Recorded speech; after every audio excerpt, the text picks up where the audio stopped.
그래서 아비님 물론 여성만큼은 아니지만 아비님도 무엇을 위해 살아야 하는가? 무엇을 지키면 내가 지금 무엇을 하고 있는가? 내가 지금 무엇을 지키면서 이 고통으로 가득 찬 이 약한 세상에서 지키기 위해서 살고 있는가라는 것을 늘 알고는 있지만 그래도 가끔 한 번씩 보면 기운이 나요. 아, 그래 내가 이걸 지켜주기 위해서 살고 있는 거다. 그리고 피파도 커뮤니티를 만든다면 이 어둠으로 가득 찬 세대에 약간 보호막 같은 이렇게 비닐하우스 같은 보호막을 해주고 싶은 거야. 비닐하우스라서 너무 얇고 초라하긴 합니다만 그래도 그 안에서 화초들은 세상 일 잘 모르고 세상 풍파 잘 모르면서 그래도 잘할 수 있잖아. 그래서 그럴 때마다 한 번씩 보게 돼요. 그런 영상입니다. 내가 무엇을 위해 사는가? 내가 지금 무엇을 하고 있는가? 아비님이 지금 무엇을 하면서 살고 있는가를 확인시켜주는 그런 겁니다.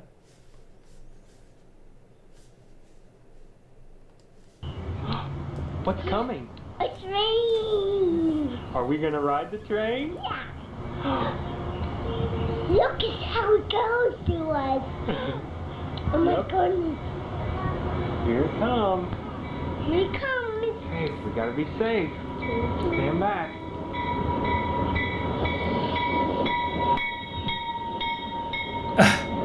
No! 기차 처음 봤어. All right, let's get on the train. Hey, step up. Daddy, let it go slower. Yeah.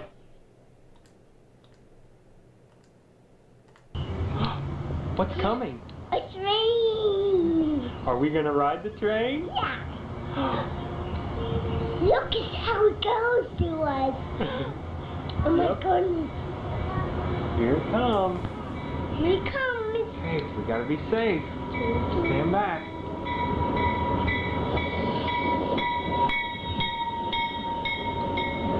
Whoa!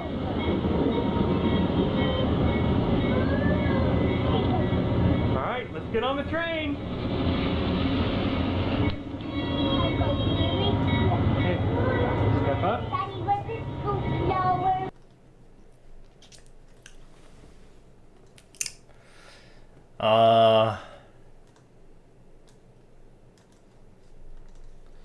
아비님은 좀 옛날에 좀 누구나 지잘난 맛이 살 때가 있잖아. 그래서 아비님도 그냥 뭐 인생 그러니까 뭐라 그럴까 시크해지고 좀 냉소적이 되는 게 어른스러워지는 건 줄 알았어. 그래서 아비님은 스스로 내가 원하는 걸 모두 끊고 살았어요. 뭐 이런 것 좀 안 해도 살 수 있고 이런 거 안 해도 사는데 지장 없고 내가 나는 더 큰 거, 더 큰 가치를 원하고 더 높은 가치를 위해서 사는 거지. 뭐 길거리에 가면서 조그맣게 뭔가를 하고 그런 거 조그만 가치들 있잖아. 조그만 것들, 조그만 기쁨들.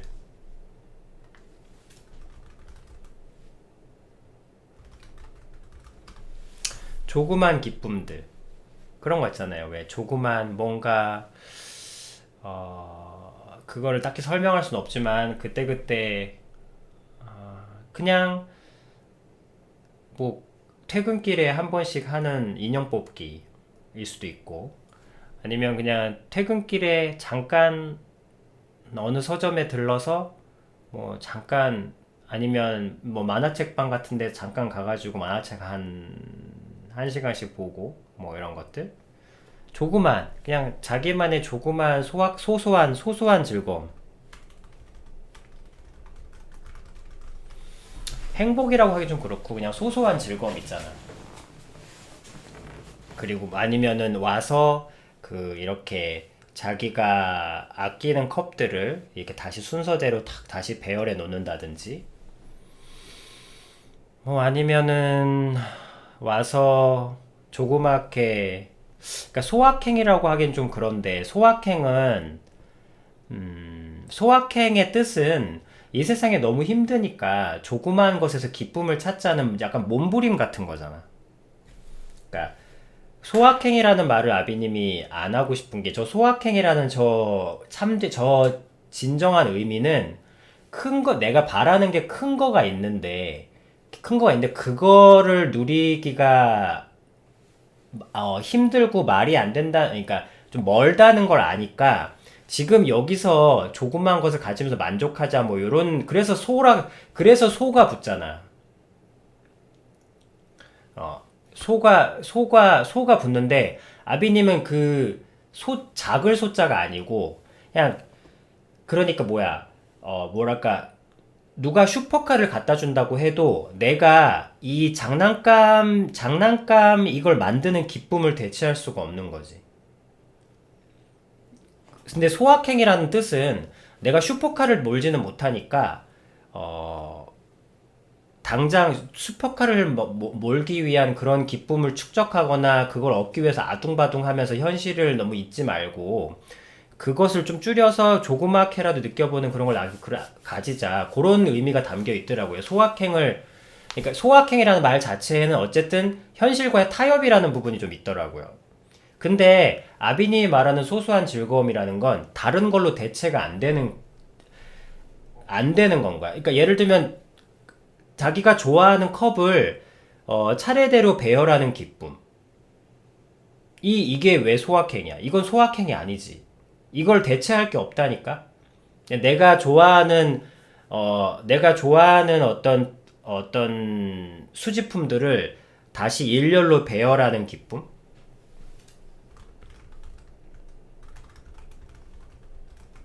일렬로 재배열하는 쾌감? 재배열하는 그 느낌 있잖아요. 딱딱딱 그 깔끔함? 깔끔하게 딱딱딱 맞아 들어가는 그런 거 있잖아. 정리정돈. 그러니까 그런 거 느낀 사람 있거든.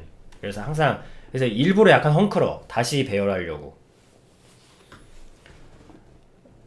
그런 것들. 그래, 좀 그렇죠. 그러니까 몽아양이 뭔가 알듯 말듯한 이유는 뭐냐면 몽아양은 저걸 잊어버렸어. 그러니까 아비님이 뭘 얘기하려고 하냐면 어렸을 때 방금 그러니까 여러분 기차 보고 즐거워? 이제 더 이상 기차 보고 즐겁지 않잖아. 근데 방금 그 눈빛을 봐요. 그 아이의 눈빛.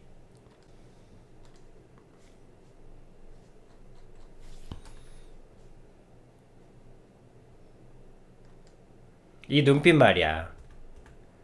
이 눈빛.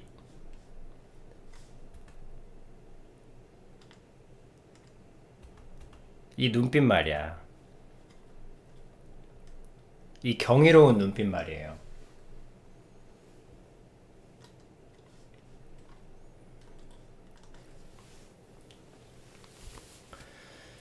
여러분들이 저거는 여러분들이 하여튼 아비님의 얘기를 먼저 할게.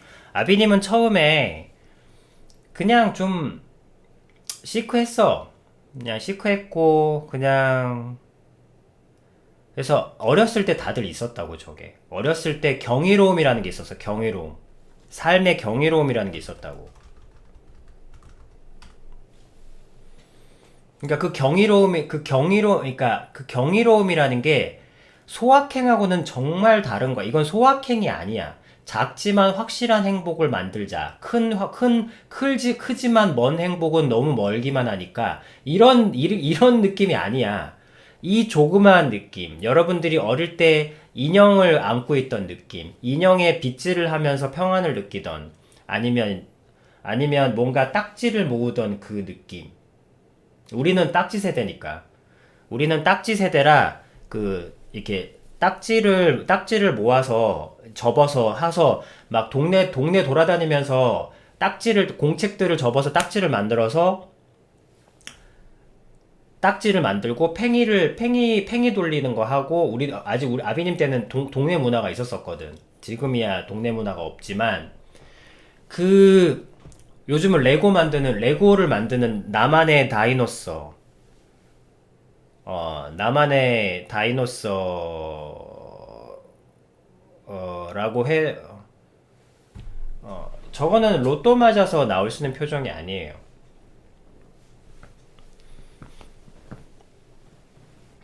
왜냐면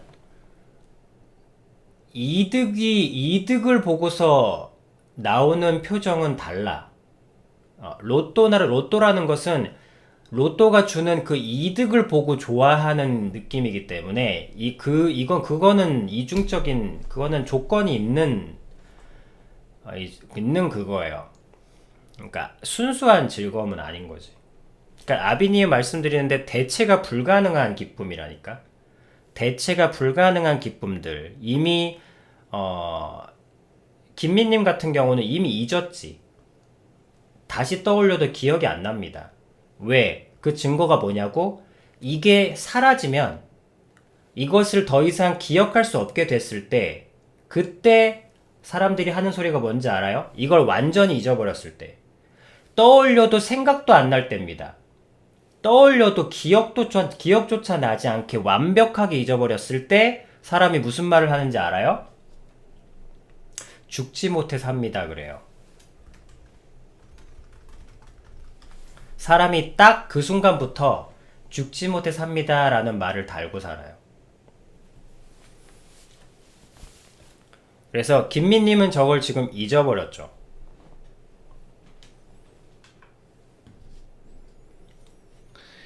자, 근데 아비님도 아비님은 근데 나는 왜 태어난지 알아야 되겠어. 뭔가 나는 명분을 원하고, 뭔가 가치를 원하고, 나는 살아야 할 이유를 원해. 뭔가 좀 그렇잖아. 나는 내가 살아있는 이유를 원하고, 뭔가 좀, 이게 지금 일반 사람들이 하는 말은 아니잖아.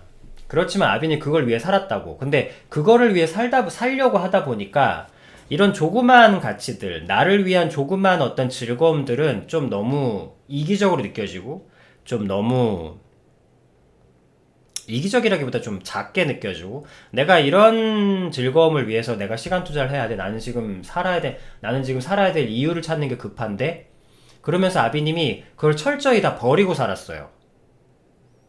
그 세상 사람들이 하는 즐거움들을 하나도 안 했다고. 거의 안 했어. 못하기도 했고 안 하기도 했고 할 수 있어도 아비님이 그런데 뭔가를, 그러니까 가치 없다고 여겼어. 가치를 두지도 않았고 가치 없다고 여겼어. 그런데 어떤 일이 발생했냐면, 이제 그렇게 철저하게 그 말은 그러니까 무시하고 산다는 말은 뭐냐면, 내 마음속에서 그걸 하고 싶다라는 느낌이 있어. 즐거움도 느끼고. 그러니까 소소한 즐거움이 있었었다고. 그렇지만 소소한 즐거움을 느끼는 건 나를 부정했다고. 근데 몰랐어. 근데 나는 딱 그거야. 그거 있잖아. 삶에 필요한 것만 하면 된다. 필요한 것만 하면 되고, 또 그냥 영양가만 잘 갖춰 먹으면 된다. 이런 느낌 있잖아요. 음식을 먹어도 그냥 영양가만 잘 갖춰 먹으면 되지. 뭐 맛? 뭐 있으면 좋고 없어도 상관없어. 뭐 이런 마인드 있잖아요. 그리고 필요한 것만 하면 된다. 뭐 필요한 거. 딱 내가 무언가 원대한 목표를 이루는데 필요한 것만 딱딱 한다. 나머지 것들은 뭐 필요 없어. 내가 그렇게 살았다고. 아비님이 그렇게 살았다고. 옛날에 아비님을 여러분들이 상상도 하지 못해. 진짜 정말 그때는 진짜 그때 나를 봐도 정말 진짜 하여튼 좀 무서웠어 옛날에는 내가. 그랬고 뭐 또 나는 어차피 뭐 일정 시간 이상 살 생각이 없기 때문에 뭐 거기에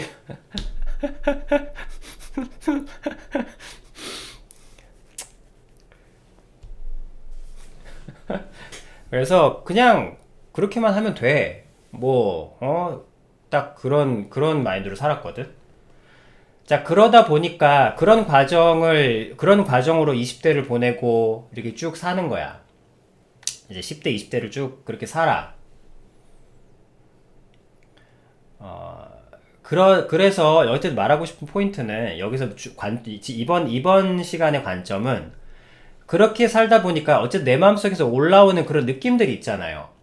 그래도 나는 하고 싶다. 그러니까 하고 싶은 마음은 올라오는 거야. 그거를 자르고 밟고 자르고 하는 거지. 뭐 여러분들 같은 경우에는 뭐 아비님은 그냥 그런 어떤 뭔가가 있어서 그렇게 깝깝하게 살았던 거고, 여러분들은 못하고 살았던 거고, 왜냐면 뭐 졸업해야 되고, 뭐 군대 갔다 뭘 해야 되고, 또 시험 쳐야 되고, 자격증 따야 되고, 늘 바쁘게 살잖아. 그것도 마찬가지야. 어쨌든 소소한 즐거움, 소소하게 올라오는 아까 그 아이의 경이로움 있잖아요. 삶의 경이로움.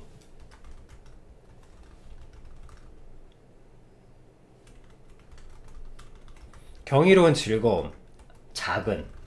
작잖아. 그 기차 타는 게 뭐가 그렇게 큰일이야. 삶의 경이로운 작은 즐거움. 삶의 경이로운 작은 즐거움을 느꼈던 순간이 있고, 20대까지는 그게 막 올라옵니다. 그래도 20대까지는 새로운 게 있으니까. 그래서 막 새로운 것들이 막 있고 해도, 나는 뭐, 저래봐야 어차피 뭐 깡통 속에 갇혀가지고. 나 진짜, 나 너무 이상해. 너무 싫은데? 진짜 내가 그랬구나. 진짜 참회합니다. 주님 앞에. 그래도 그때는 그럴 수밖에 없었어. 아무도 나한테 가르쳐주는 사람도 없었고, 그렇게라도 살아야만 내가 그래야 되는가 보다 생각했어. 그랬단다, 몽아야. 아비님도 그랬단다. 자책하고 반성하고 늘 후회하고 내 자신을 채찍질하면서 그렇게 평생을 살았단다. 그렇지만 그게 안 좋은 거라는 거예요. 몽아한테 얘기해 주는 거야. 오늘 몽아 형한테 이제 반성과 자책에 대해서 얘기를 했었거든. 그래서 어차피 뭐 그렇게 살았는데, 자, 여기서 포인트는 그래도 계속 20대의 젊음이 있으니까 이 새로운 것에 대한 느낌, 갈증, 내가 나한테 울부짖는 소리, 내가 나한테 계속 간청하는 소리는 들리는 거야. 그래도 이거는 좀 하면 안 될까? 그래도 이거는 좀 하자. 그래도 이건 네가 원했던 거잖아. 이거 너도 즐거워하는 건데. 다 무시하는 거야. 아빠가 집에 들어와서 아이들이, 아빠 그래도 나 이번에 뭐 하는데 그래도 1년에 한 번인데 1년에 한 번 정도는 나랑 놀아주면, 어디 가서 여행 한번 가주면 안 돼? 여행? 그런데 왜 가?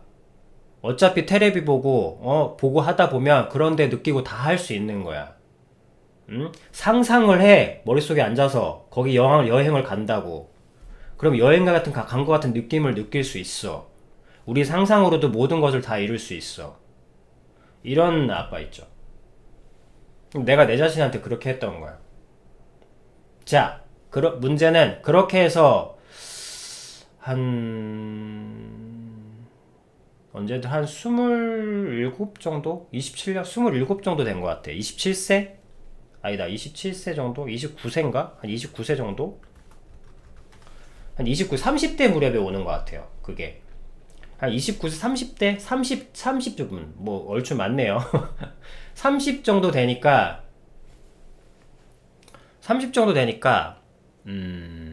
이제 얘가 싹 입을 다물기 시작하는 거야. 그러니까 입을 다물다는 말은 무슨 말이냐면, 이제 더 이상, 이제 실제로, 정말로, 그런 느낌이 없는 거야. 이제 내가, 옛날에는 그런 느낌이 있는 상태에서 내가 무시하는 거였고, 근데 지금은 진심으로 세상을 한번 훑어봤다? 세상의 즐거움들을 다 봤어. 하나도 끌리는 게 없는 거야. 세상의 모든 즐거움에 끌리는 게 없는 거예요. 자, 그러니까 더 무언가 깔끔해져야 되잖아. 이제는 마음에 그런 어떤 유혹이나 느낌도 없으니까 더 몰입할 수 있어야 되잖아요. 천만의 만만의 말씀. 집에 들어왔는데 아이들이 이제 아빠한테 말도 안 걸어. 왜? 어차피 말해봐야 안 들어줄 거 아니까. 예전에는 아이들이 옆에서 계속 계속 떠들면서 아빠 이거 좀 하면 안 돼? 아빠 오늘 이거 했다? 아빠 그래도 이거 아빠 좋아하잖아. 막 애들이 떠들었다고 생각해봐. 그런데도 무시하면서 텔레비만 봤어. 시끄러. 들어가. 그런 거 안 해도 돼. 사람 사는데 그런 거 필요한 거 아니야. 밥 먹었잖아. 네가 밥을 못 먹어. 옷을 못 입어. 옷 입었으면 됐어. 아빠 이거는 여기 내가 레이스 옷 한 번만 입어봤으면 좋겠는데. 그리고 난 딸이잖아. 어차피 두르고 다니는 거 다 똑같아. 몸만 가리면 되지. 그러니까 그런 상태였잖아. 근데 이제 딱 30년이 지났어. 딱 그러니까 이제 갑자기 테레비를 늘 보는데 진짜 아무도 없는 거야. 딸들이 나오지도 않고 떠드는 것도 없어진 거야.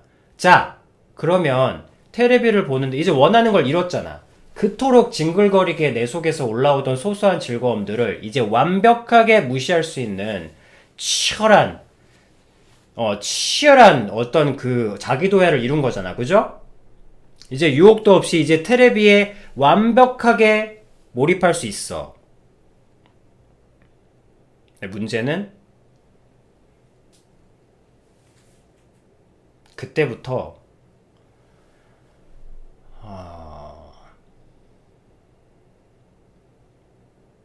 우울증이 시작됩니다.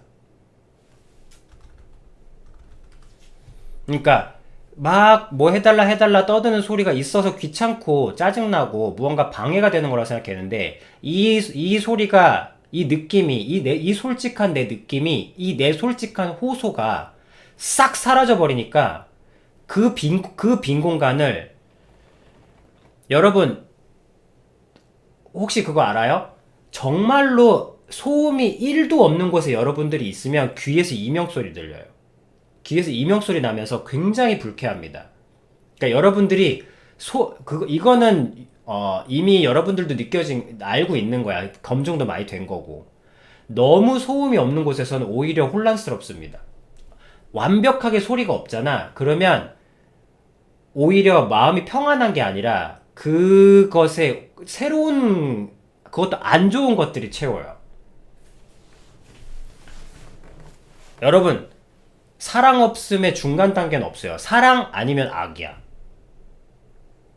사랑이 없는 곳에는 적막이 있는 게 아니라 어둠과 우울만이 가득합니다.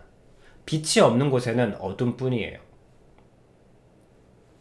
사랑이 없는 곳에는 공포뿐입니다. 그 사이가 없어요.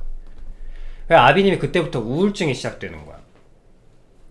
나는 오히려 더 집중할 수 있을 줄 알았고 더 높은 가치를 이제 마음껏 갈 수 있을 거라 생각을 했는데 이제 그 소리를 완벽하게 틀어버리니까 다 닫아버리니까 이제 내가 그때부터 딱 저렇게 되는 겁니다. 물론 오늘 죽지 못해서 살게 되는 거예요. 내가 살아야 될 이유, 갑자기 내가 살아야 할 이유가 없어진 거야.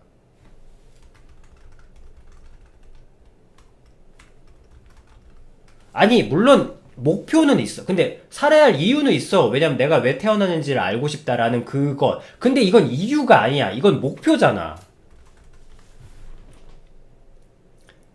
그래서 알게 됐지. 목표를 이루기 위해서 지금 그 목표를 향해 다가가는 이유가 있어야 한다는 거야. 어쨌든 그런 것들, 이 모든 것들은 사람을 알려면 타인을 보는 게 아니라 자기 자신을 본다. 좀 얼마 전에 얘기했죠. 그거의 연장선이에요. 나를 보는 거야, 나를. 그래서 아비님이 진짜 큰 충격을 받았어요. 그래서 큰일 났다. 이제 딸들이 없는 거야. 이제 자식들이 없는 거야. 자식들 다 떠나버렸어. 나 혼자 있는 거야. 그 공간에. 그래서 그때부터 우울증, 뭐 대인기피, 물론 그 전부터 있긴 있었습니다만 엄청난 고통들이 시작되는 거예요. 뭐 자살 충동. 하나님 믿는 거하고 관계없어요. 하나님을 믿는다고 해도 어쨌든 우리는 육신 속에 갇혀있기 때문에 느끼는 건 똑같이 느낍니다. 자살 충동, 그리고 또 허무함, 삶의 허망함. 왜? 즐거움이 없잖아. 모든 것들을 보는데 다 의미가 없다니까? 노래를 부르는 것도 미친 짓, 춤추는 것도 미친 짓, 게임하는 것도 미친 짓. 물론 게임하는 게 하긴 하지만 그 시간을 잊기 위해서 하는 거지 재미있어서 하는 건 아닙니다. 의미가 없지. 그러니까 생각해봐. 무슨 의미가 있어? 밥을 먹는 것도 의미 없고 숨 쉬는 것도 의미가 없고 갑자기 모든 것들이 의미가 없는 거야. 자식들이 떠드는 소리가 사라지니까. 그래서 아비님이 굉장히 오래 고생했어요. 한 몇 년을.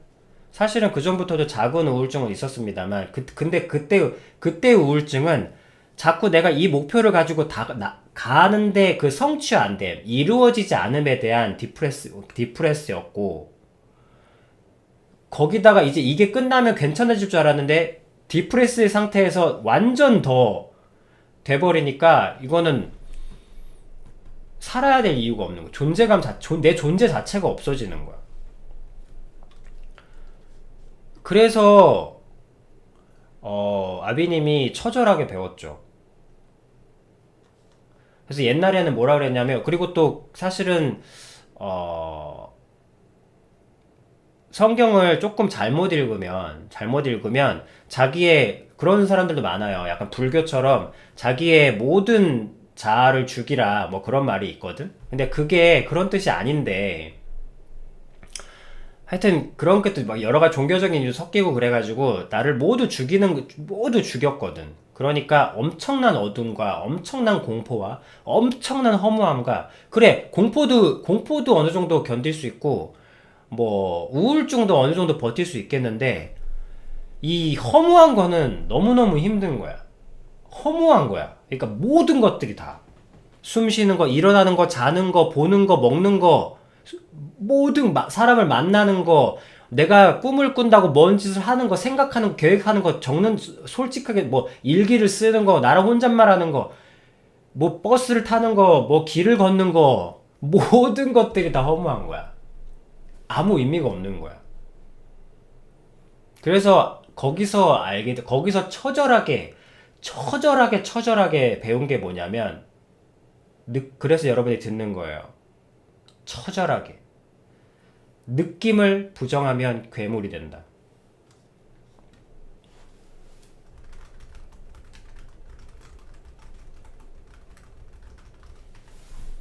왜 괴물이냐고 하냐면, 그 허망함 속에 있는 내 모습에서 내가 어떤 모습도 될 수 있었다는 게 가장 끔찍한 거예요. 내가 거기서 살인마가 되기도 한다. 그럼 난 살인마가 되는 거야. 그럼 내가 그 속에서 뭐 자살을 택한다. 그럼 자살이 되는 겁니다.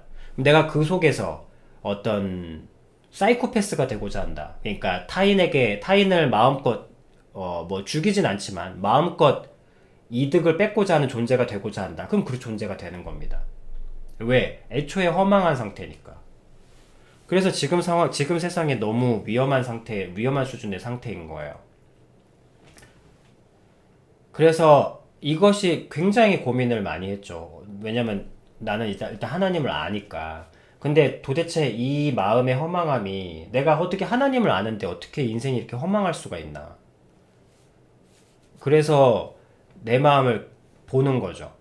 어디서부터 이렇게 시작됐을까? 어디서부터? 분명히 하나님 실수는 아닌데, 내가 이렇게 됐다고 하면 내 실수인데, 그러면 내가 의도를 가지고 어떤 무언가를 했다는 건데, 내 의지가 무엇을 잘못했길래 나를 잘못된 방향으로 살리는 줄 알았는데 그게 죽어가는 방향이 되었구나. 나는 이게 살리는 건 줄 알았는데, 나는 내 딸들 절약정신 가리키려고 한 건데, 레이스 그런 거 허례허식에 물들지 말고 절약정신을 가져라 라는 좋은 취지로 욕을 한 건데 그게 살리지 못하는 것이 되었구나. 지금 언어로 통역하자면. 그래, 이렇게 본 거야.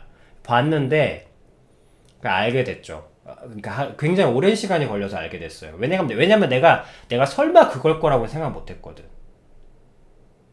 그게 뭐냐면, 내가, 잡초를 죽인다면서 꽃들까지 다 죽여버린 거예요.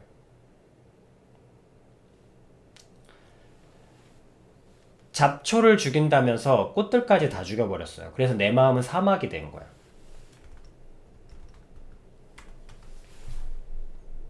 자연스럽지 못했어. 자연스러워야지. 인위적으로 농약을 다 제초제로 내 온 마음에 잡초 올라오는 꼬라지 보기 싫다고 온 내 마당에다가 농약을 제초제를 다 뿌려버린 거야. 왜? 나의 엄청난 교만과 이기심이 나의 증오와 미움이 타인을 향하진 않지만 내 자신을 향해서는 마음껏 해도 된다는, 왜냐하면 내 자신은 아무 말도 안 하니까. 그래서 꽃이 올라오는 기쁨보다 잡초가 올라오는 불쾌감이 더 큰 거야. 그래서 꽃이 올라오는 그것 따위 볼 여유 없어. 잡초가 눈에 더 거슬리는 거야.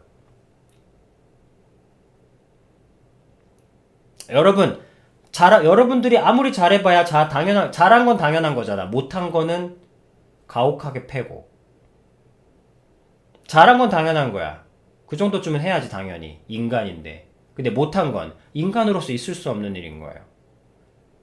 여러분들은 열에 한 번 잘못하면 당연한 거, 열에 9번 잘한 거 당연한 거, 한 번 잘못한 건 모든 걸 잘못한 거. 그래서 꽃이 그렇게 내 마음속에서 많이 피어났는데 그 옆에 잡초 몇 개 올라오는 게 내 눈에 너무 거슬리는 거야. 그래서 꽃이고 뭐고 다 필요 없어. 다 죽여버려. 난 내 눈에 제초제 올라오는 꼴 못 봐. 잡초 올라오는 꼴 못 봐. 하면서 온 내 마음밭에 제초제를 몇십 년 동안 뿌려버렸던 거야. 그러니까 이제 더 이상, 여러분 제초제 한 번 뿌린다고 해서 싹이 안 없어지지 않아. 싹이 나요. 제초제를 뿌리면 그 당시는 다 죽어. 그렇지만 이게 땅의 힘이 엄청나서 그래도 다시 다음 해가 되면 싹이 올라옵니다. 근데 몇십 년을 뿌려버리니까 이제 싹이 안 올라오는 거야. 어느 날 땅이 죽어버린 거예요. 그럼 나는 더욱더 깔끔한 세상, 이거 씨들도 안 날리고 꽃가루 안 날리고 진짜 살 것 같다. 이제 깔끔하게 해야지 하고 문을 딱 열었는데 사막이야. 모래폭풍이 일어나는 거야. 모래바람이 부는 거야. 몰랐지. 꽃들이 모래바람을 막아주고 있었다는 걸. 그래서 꽃가루는 귀찮았는데 모래폭풍은 죽더만요. 꽃가루는 재채기 나오고 나에게 콧물을 일으킬 수는 있었지만 나를 귀찮게 했지 죽이려고 하진 않았거든. 근데 모래폭풍이 부니까 모래가 내 폐로 들어가니까 숨을 못 쉬겠더라. 점점 죽어가더라. 아니, 확실하게 죽어가더라.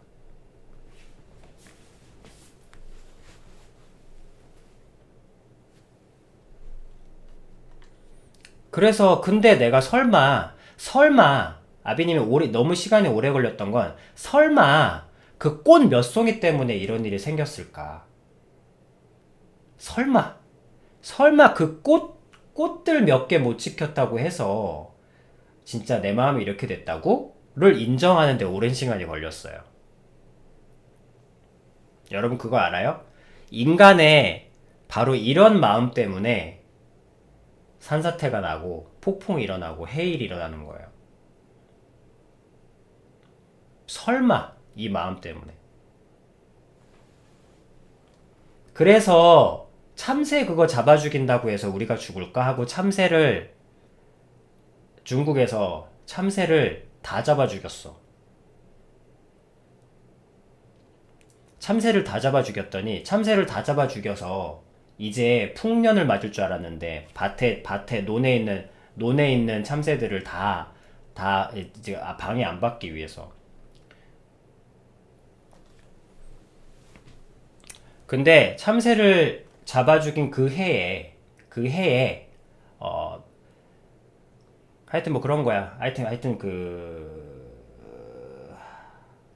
중국에서 유명한 사건이에요.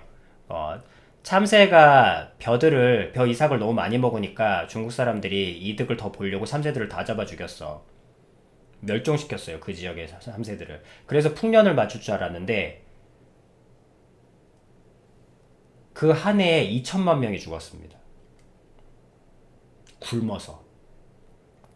참새가 다 사라지고 나니까 그때는 몰랐지. 참새가 벼 이삭도 먹지만 벼가 그러니까 병충해, 그 잡균들 있잖아요. 균들. 그걸 다 먹어주고 있었던 거야. 그리고 참새를 잡아 죽였더니 전 논이 병들어 다 죽어버렸습니다. 그래서 설마 하는 게 자연에게 얼마나 끔찍한 영향을 미치는지, 그리고 그것이 어떻게 인간에게 돌아오는지를 보여주는 아주 유명한 선례로 남아있거든. 그래서 참새가 먹으면, 그래, 한 10분의 1 먹는다고 치자. 뭐 적은 양은 아니죠. 그렇지만 참새를 다 잡아 죽였더니 10분의 10이 없어지더라고. 그래서 그래서 그 한 해에만 2천만 명이 굶어 죽었습니다. 먹을 게 없어서.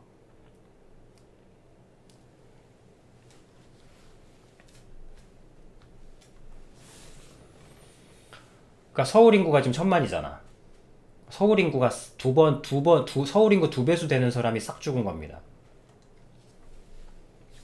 내 마음이 그랬어. 여러분들도 그렇고. 그래서 어떻게 했는지 알아요? 어떻게 해야 돼? 당연히 다시 참새 데리고 와서 참새를 부화시킨 거지.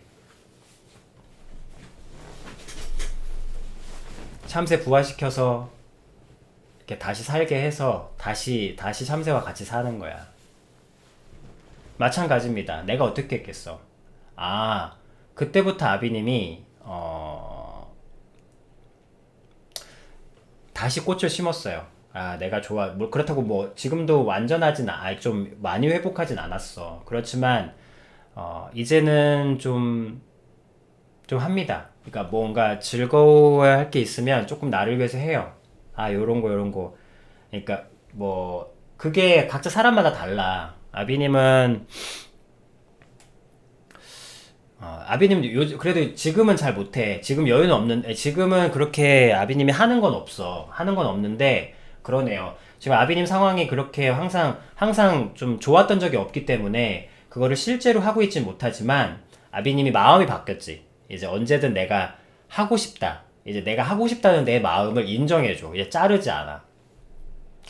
뭐, 아까 그 아버지 예를 들자면, 이제는 뭐 딸들은 없지. 이제 그렇게 떠드는 딸들은 여전히 없지만 내 마음이 바뀐 거야. 딸들이 오면 이제 그런 말을 하지 말아야겠다라고 항상 생각하고 있는 거야. 그래서 나에게 아까 그 자그마한 경이로움들, 자그마한 삶의 경이로움들, 이런 것들이 느껴지거나 그런 것들이 있을 때는 찾아줘.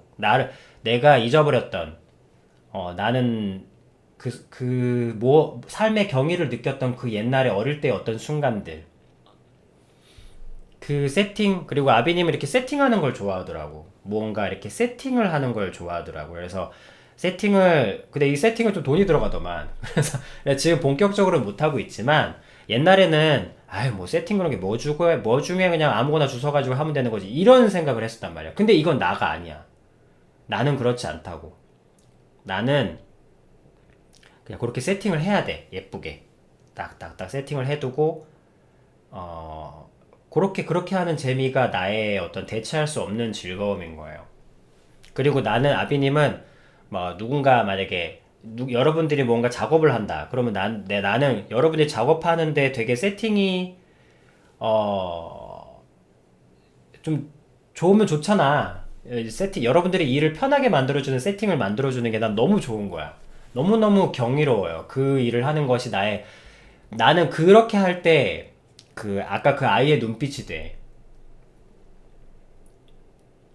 그럼 신은 살아계시기 때문에 그래도 한번 망가진 것도 돌이킬 수 있다는 게 너무너무 다행이네요. 언제든지 죽음의 마지막 순간까지도 내 안에 나는 내가 살아주길 바래요. 끊임없이 끝도 없이 나를 기다리고, 죽는 순간까지도 나를 기다리고, 어떤 순간에도 나와 함께 있어요. 그냥 내가 잘못하고, 내가 욕하고, 내가 안 들어주고, 어쨌든 리더는 나니까, 입을 가지고, 생각을 가지고, 의지를 가지고 이끌어가는, 이 안에 내 속에 있는 애까지 통째로 이끌고 가는 게 나니까, 군말 없이 따라오는 것 뿐이지, 언제나 나를 기다리고 있고, 돌이키기만 하면 언제든 주려고 하고, 그런 자세를 갖고 있어요. 그래서 언제든지 회복이 가능하고, 어떠한 순간에도 아무리 썩어서 아무리 망가져 있다고 해도 다시 소생할 수 있고 회복할 수 있고 용서받을 수 있고 그게 신이 살아있다는 증거죠. 신이 없다면 우리는 인과응보의 원칙에 따라 30년 동안 죄를 지었으니 30년 동안 갚아야 되겠지만 하나님은 계시기 때문에 여러분들이 돌이키기만 하면 30년 동안 지은 죄든 60년 동안 지은 죄든 놀라운 속도로 빠르게 회복시켜 주십니다. 뭐 1년, 2년 안에. 왜냐면 마음이라는 것도 과정이 필요하거든. 이게 갑자기 친해지는 게 아니잖아. 야, 너 나랑 동갑이네? 친하자. 그래, 내일부터 친하자. 안 되지. 보이지 않는 마음이라고 해도 과정이라는 게 있습니다. 그것처럼 어느 정도 기본적인 시간은 걸리지만 인과응보의 법칙처럼 30년 동안 죄를 지어 30년 동안 네가 이렇게 잘했으니 다시 나한테 잘 보이려면 30년 동안 잘 보여야 돼. 이런 가혹한 법칙은 아니에요. 물론 가혹하진 않지만 가혹하죠. 가혹하진 않지. 왜냐하면 30년 동안 했으니까 당연히 30년 동안 갚아야지. 30년 동안 땅굴 파고 들어갔으니까 30년 동안 기어 올라와야지. 말은 맞는 말인데 가혹하죠. 30년 동안 내려간 건 모르고 내려간 거지만 이제 올라오는 건 알고 올라와야 되는데 그런 면에서 그러니까 우리의 영혼의 입장에서는 굉장히 너무 가혹하죠. 이제 알았으면 알았는데 이제 알고 나서 뉘우치고 잘 해보고자 하는 마음은 일으켜줘야죠. 그래서 아비님은 이제 마음이 바뀌었죠. 그리고 여러분들한테 그렇게 해서 나온 열매가 뭐야? 느낌을 부정하지 말라는 거예요. 자기 최면 걸지 말라는 거야. 그래서 자기 최면은 좋지 않아요. 자기 최면은 목표는 빨리 이룰 수 있겠지만 자연스러운 움직임이 아니야.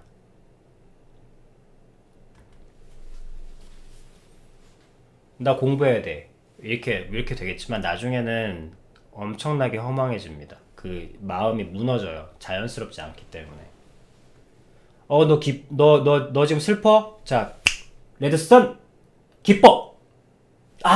기쁘다! 기쁘다!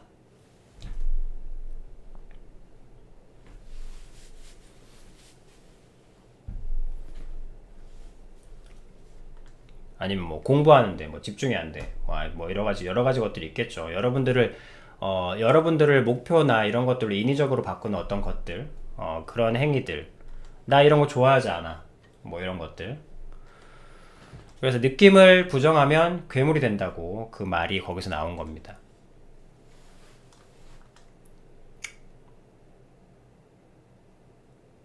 그래서 방금 여러분들이 지금 되게 무언가 힘들다면, 무언가 마음이 되게 힘들다면, 되게 힘들다면, 사실은 아까 저 얘기했던 그 삶의 경이로움을 잃어서 그래요. 기억도 나지 않을 겁니다.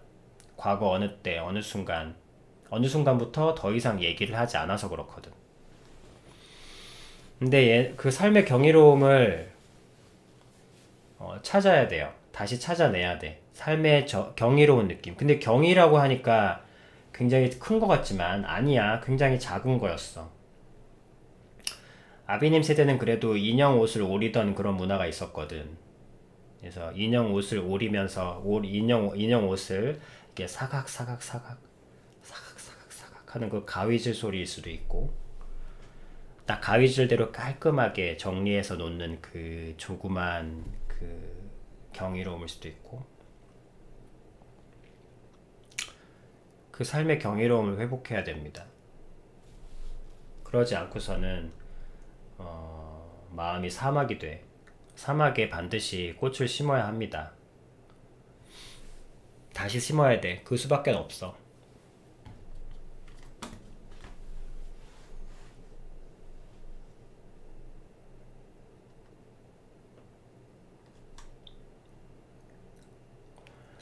그래서 아비님은 이제 그렇지. 마음으로는 심었지. 마음으로는, 갑자기 어느 날 나이에 안 맞게 게임이 하고 싶다. 그러면, 해줘요. 해줍니다. 요즘에는 체력이 않고 그래서 그런 거지. 만약에 내가 게임을 하고 싶다. 게임에 옛날에 했던 그 게임이 다시 해보고 싶어. 그래서 그러면 하게 해줍니다. 옛날에는 얄짤도 없었지만. 그래서 옛날에 우리 이모가 그래서 그랬구나. 우리 이모가 30대 후반이었는데 갑자기 우리 이모도 여러분들 대부분 못하고 살았을 거야. 뭔가를 삶의 경위를, 특히 우리나라는 삶의 경이로움을 하기는커녕 일단 어릴 때부터 밟히면서 크잖아.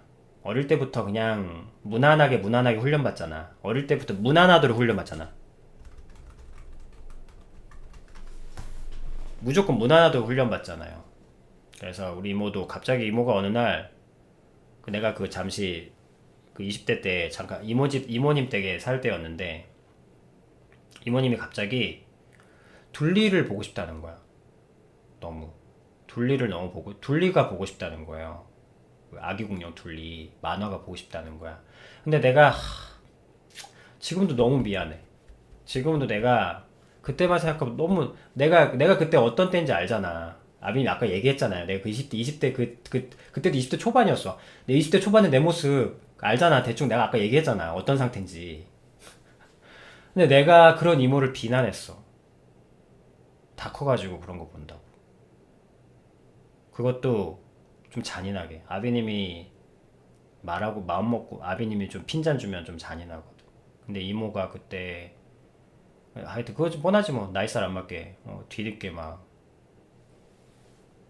아니구나. 우리 이모 이모랑 9살 차이니까 그때 30대 후반 아니었다. 시집가기 전이었으니까. 내가 20대 초반이니까 20대 후반 30대였다. 근데 내가 왜냐면 그때 비디오 시대라 나보고 빌려오라고 한 거였거든. 그래 내가 빌려올 수 있었어. 근데 그런 이모를 비난했어. 마음속으로 진정으로 비난했고 겉으로도 비난했고 표현했어. 건방졌고 무례했고 너무 지금 생각하면 너무 가슴 아파. 아비님은 과거의 어떤 순간에도 돌아가지 못해. 아비님이 과거의 어떤 모습도 여러분들한테 보여줄만 하지를 못해. 내가 알아. 나는 현재를 살 수밖에 없어. 강제로.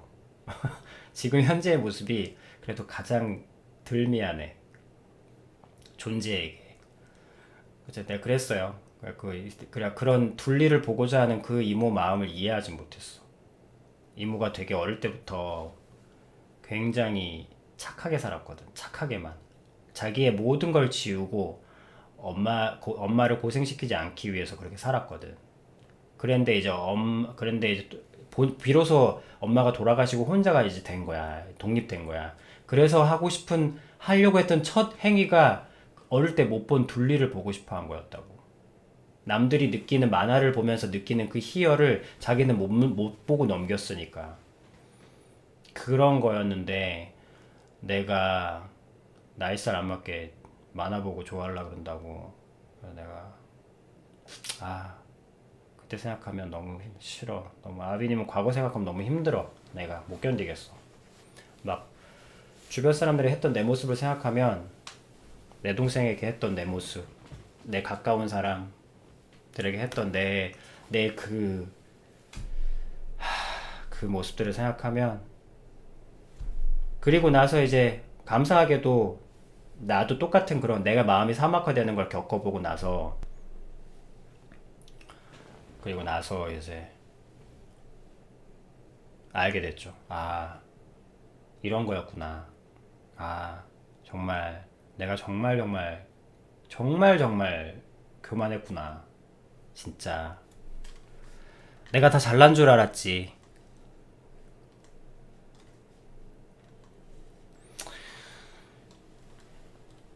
삶이란 무거운 겁니다, 여러분.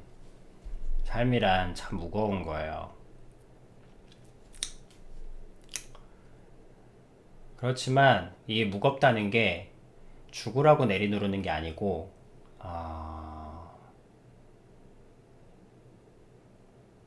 그 삶의 무거움을 견디는 힘이 아주 조그마한 삶의 경이로운 거라니까. 삶이 무겁다고 해서 어마어마한 걸로 바치려고 하잖아요, 여러분들은. 근데 여러분, 마음은 물리의 법칙을 따르지 않아요.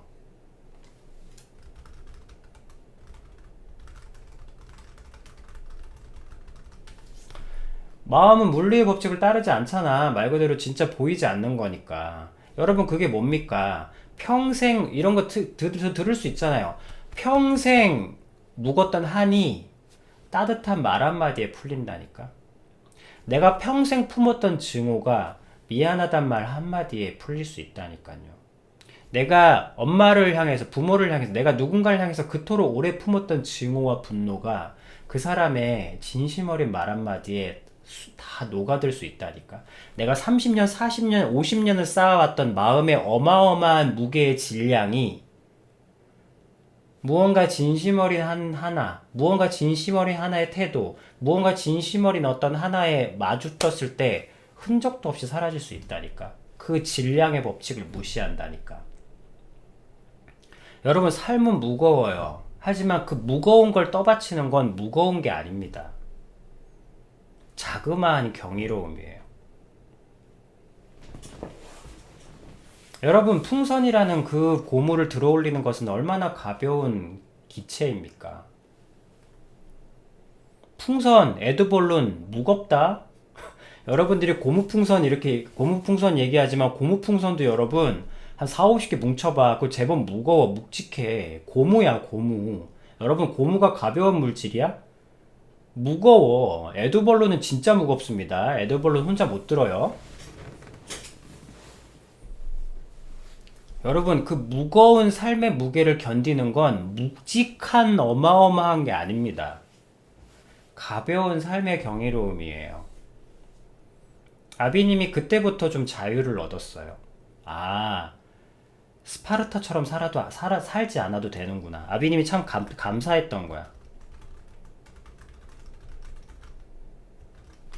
스파르타처럼 살지 않아도 된다는 게.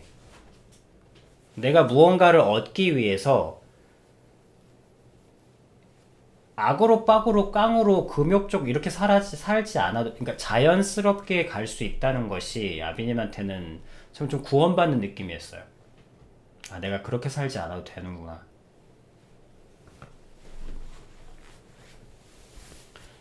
여러분, 무거운 삶은 무거워. 하지만 무거운 삶을 들어올리는 것은 아주 가벼운 기체입니다. 삶의 경이로움이에요.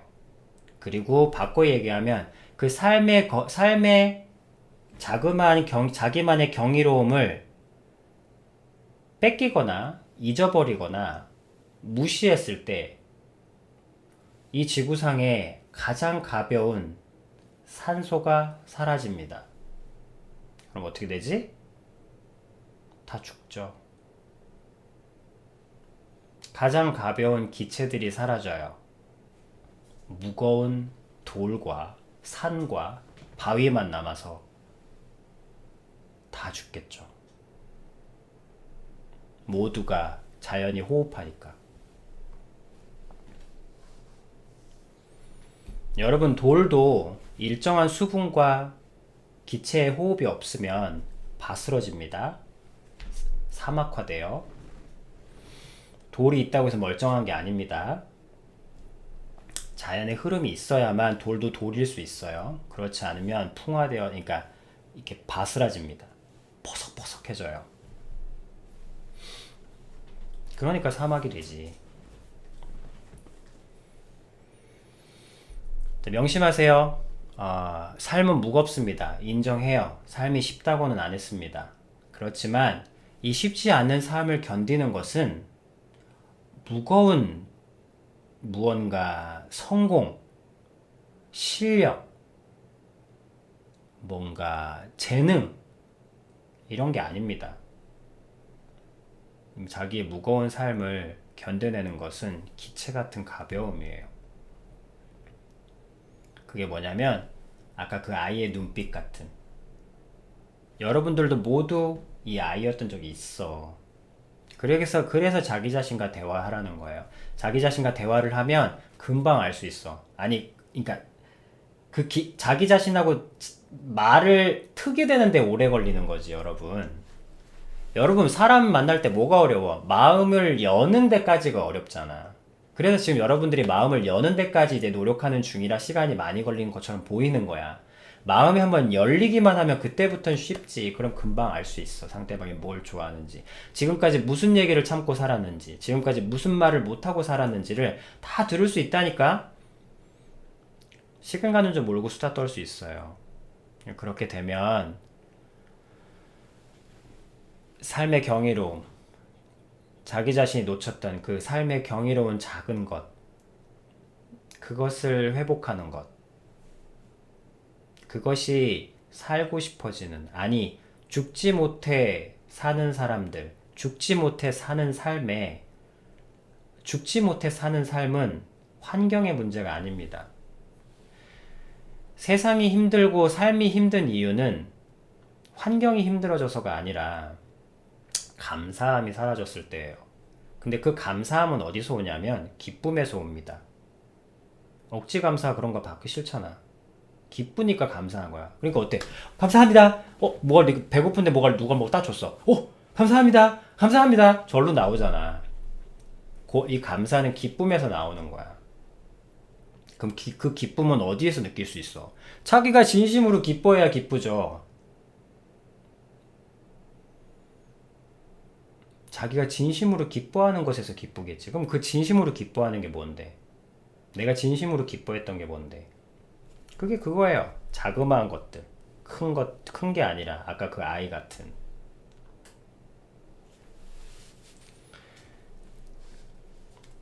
그거를 찾는 것. 그것을 뭘로 합니까? 언제나 말했듯이 혼잣말, 솔직함, 학연일. 학연일은 좀 나중이고 일단 지금 솔직함과 혼잣말. 그걸 통해서 얻는 겁니다. 그래서 그런 모든 것들이 생각나는 거야.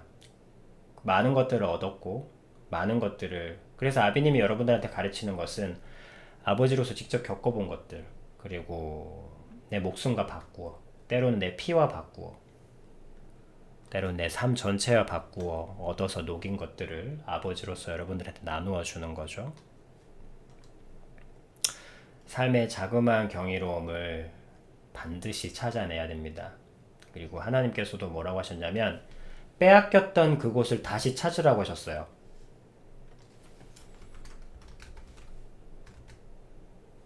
빼앗겼던 것들을 다시 찾아내라고 하셨습니다. 다시 회복. 이게 뭐냐면, 이게 어떤 느낌이냐면 네가 지금 빼앗긴 것들은 이렇게 전쟁에서 마치 이게 빼앗긴 느낌인 거고, 어딘가를. 그래서 우리가 전쟁을 비유로 드니까 여러분들이 쉽게 모를 것 같아서, 내가 옛날에 좋아했던 것들을 지금 좋아하지 않고 있다면 그 좋아함을 회복하기 위해서 다시 그거를 빼서 나가야 된다는 거야. 내가 사막이잖아. 그러면 내가 그 꽃들을 빼앗긴 거잖아.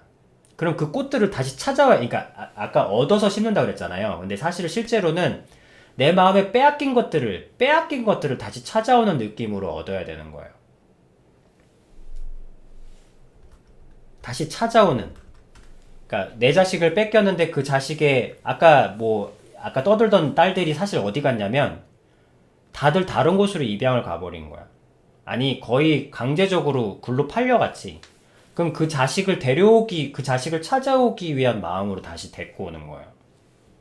그 말이 무슨 말이냐면, 내 마음이 옛날에 그걸 느꼈던 그게 있어. 근데 내가 그거를 할 마음이 별로 안 생기는 거야. 근데 저건 내가 옛날에 뺏겼던 거야. 그럼 다시 갖고 와야 됩니다. 갖고 그 마음을 회복하는 거야. 옛날에 느꼈던 그 마음을 회복하기 위해서 가야 돼. 그런 과정을 거치라고 하셨어요. 그래서 실제로 해보니까 진짜로 빼앗듯이 가져와야 돼. 내가 옛날에 했던 것들이야. 아비님이 이제 공항 그런 걸 통해서도 느낀 건데, 그러니까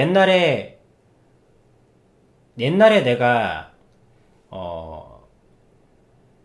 자동차 뒤에 앉아서 저 멀리 이렇게 차가 달릴 때 이게 산을 보는 그런 모습이 좋았다. 기차 달리면서 보는 풍경이 좋았다. 옛날에 내가 기차 달리면서 보는 풍경이 너무 좋았는데 이제 기차를 타는 게 무서운 거야. 예를 들면, 그러면 무서워서 지금 내가 안 타는 게 아니라 아 이건 내가 옛날에 감사함으로 좋게 느꼈던 것이니까 이건 내가 반드시 뺏어야 돼 하면서 다시 뺏는 겁니다. 다시 그것이 좋아지도록 해야 돼요. 내가 안 좋아한다고 안 좋아하는 게 아니야. 좋아했던 거, 옛날에 좋아했던 그 좋은 기억으로 남아있던 것들은 다시 그 감정을 회복해야 됩니다. 뺏어오듯이.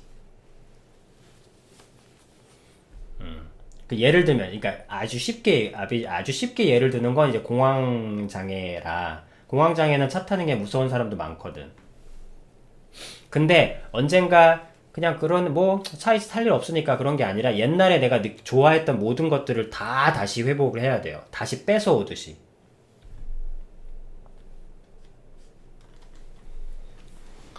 자, 그렇게 회복을 하는 겁니다.